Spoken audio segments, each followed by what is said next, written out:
బాబాయ్ వాళ్ళు చచ్చిపోయిన అనుకుని పోయినట ముసైతాను చచ్చిన నిలిపోయినాకు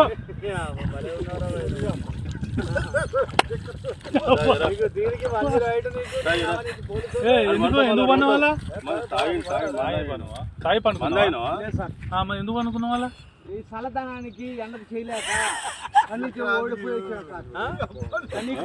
ఓడిపోయి వచ్చిన గెలవలేక